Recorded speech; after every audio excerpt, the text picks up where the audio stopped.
एक समय था जब भारत दुनिया के सबसे अमीर देशों में शामिल हुआ करता था, जिसके चलते हर कोई हमारे देश पर शासन करने का सपना देखता था।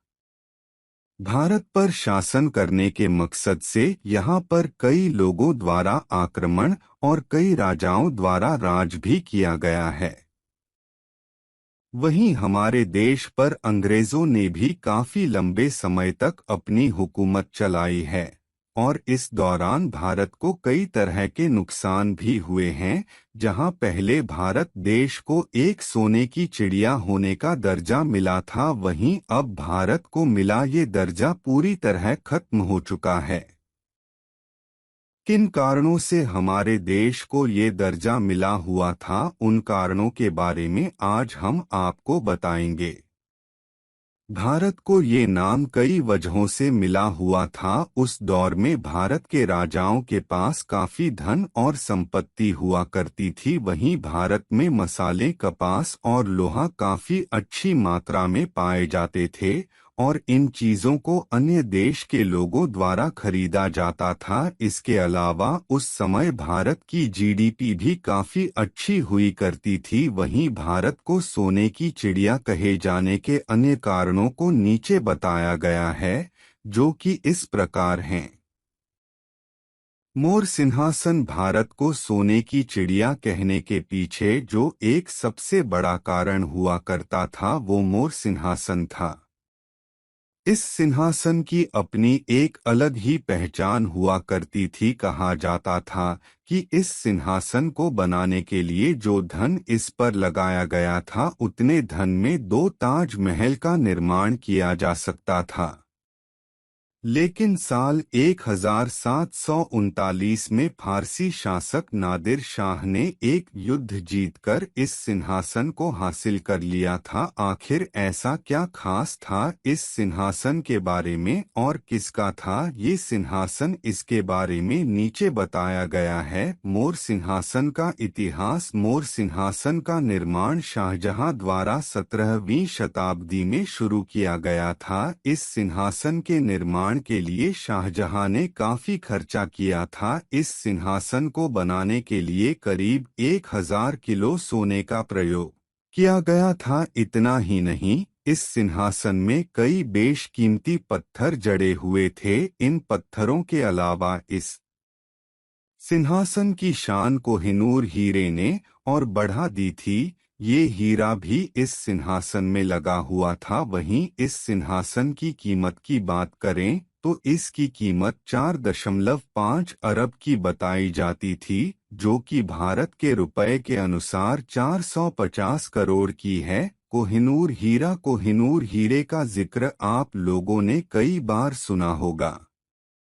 आपको पता ही होगा कि ये हीरा भारत के पास हुआ करता था, जिसके बाद ये हीरा कई लोगों के हाथों से गुजरते हुए आज इंग्लैंड की रानी के ताज की शान बढ़ा रहा है। उस समय पूरे विश्व में इस हीरे का आकार सबसे बड़ा हुआ करता था। वहीं कहा जाता है कि ये हीरा 5000 साल पुराना था। भारत के उस्मान अली खान थे दुनिया के सबसे अमीर आदमी। हैदराबाद के शासक उस्मान अली खान को टाइम मैगजीन द्वारा साल 1937 में दुनिया का सबसे अमीर आदमी घोषित किया गया था। इतना ही नहीं, टाइम मैगजीन ने उनकी फोटो अपनी पत्रिका के कवर पेज पर भी लगाई थी और मैगजीन के मुताबिक उस वक्त उनके पास दुनिया में सबसे ज्यादा संपत्ति हुआ करती थी, जो कि उस समय अमेरिका की अर्थव्यवस्था के 2% के बराबर मानी जाती थी। उस्मान अली खान का शासन। उस्मान अली खान ने साल 1911 में हैदराबाद के शासक के तौर पर गद्दी संभाली थी। आंध्र प्रदेश, कर्नाटक और महाराष्ट्र राज्य उस वक्त हैदराबाद का ही हिस्सा हुआ करते थे। निजाम की शान और शौकत देखकर उस समय भारत में राज करने वाले ब्रिटिश इंडिया भी हैरान रह गई थी। कहा जाता है कि उनके पास कई तरह के हीरे हुए करते थे। निजाम इतने अमीर थे कि उनके पास हीरे की गोल्फ की गेंद हुआ करती थी। वहीं इस वक्त इस हीरे को दुनिया में 5वां सबसे बड़ा हीरा नामित किया गया है और इसकी कीमत 10 करोड़ रुपए के आसपास बताई जाती है।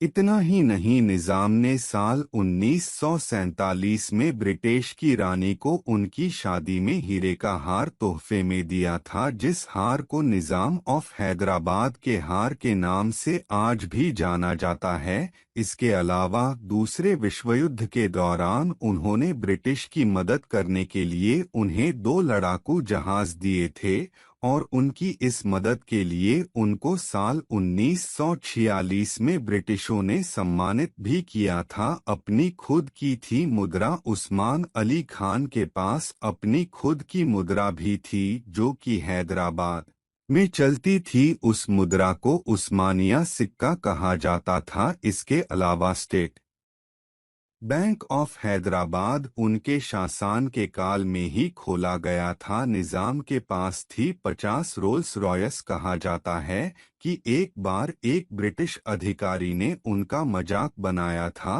और कहा था कि उनकी रोल्स रॉयस गाड़ी खरीदने की क्षमता नहीं है। इस मजाक का जवाब निजाम ने 50 रोल्स रॉयस खरीदा कर दिया था। इतना ही नहीं, इन गाड़ियों का प्रयोग वो कूड़ा उठाने के लिए किया करते थे। उस्मान अली खान के शासन के बारे में पढ़कर आपको तो ये अंदाज लग गया होगा कि उनके पास काफी दौलत हुआ करती थी। वहीं भारत को सोने की चिड़िया होने का दर्जा मिलने के पीछे एक कारण उनकी दौलत भी हुआ करती थी। सकल घरेलू उत्पाद जीडीपी। भारत की सकल घरेलू उत्पाद बेशक इस समय ज्यादा खास ना हो, मगर कहा जाता है कि 1 ईसा पूर्व और 1000 ईसा पूर्व के दौरान भारत की जीडीपी दुनिया में सबसे अधिक थी। इतना ही नहीं, भारत में कई तरह के कीमती पत्थर भी पाए जाते थे। इसके अलावा भारत में खूब मात्रा में सोना भी मौजूद हुआ करता था। लेकिन वक्त के साथ साथ इन सब चीजों में गिरावट आने लगी। भारत के राजाओं की मेहनत। भारत के महान शासकों ने अपने शासनकाल में अपने अपने राज्य की तरक्की के लिए कई कार्य किए थे, जिससे कि उनका राज्य हमेशा से धनी रहा करता था। कहा जाता है कि मुगल शासन के दौरान देश की आय ब्रिटेन के पूरे राजकोष से भी बड़ी थी। इसके अलावा भारत में ही सबसे पहले वस्तु विनिमय प्रणाली चलती थी। भारत कई चीजों का आयात और निर्यात भी किया करता था। भारत देश शुरू से ही हर चीज को लेकर धनी रहा है। हमारे देश में खेती के जरिए कई चीजों का उत्पाद कई वर्षों से किया जाता रहा है। वहीं भारत की जमीन पर कई मात्रा में सोने और हीरे भी पाए जाते थे। वहीं भारत में मौजूद इन्हीं चीजों को अंग्रेजों और दूसरे देश के राजाओं द्वारा लूट लिया गया था और जिसके कारण हमारे देश को काफी हानि हुई थी। अगर भारत में इन लोगों द्वारा शासन नहीं किया जाता तो शायद आज हम ये कह सकते थे कि भारत एक सोने की चिड़िया है। लेकिन समय के साथ साथ भारत का स्थान दुनिया में कम होता चला गया और ये सवाल पीछे छोड़ गया कि भारत को सोने की चिड़िया क्यों कहा जाता था।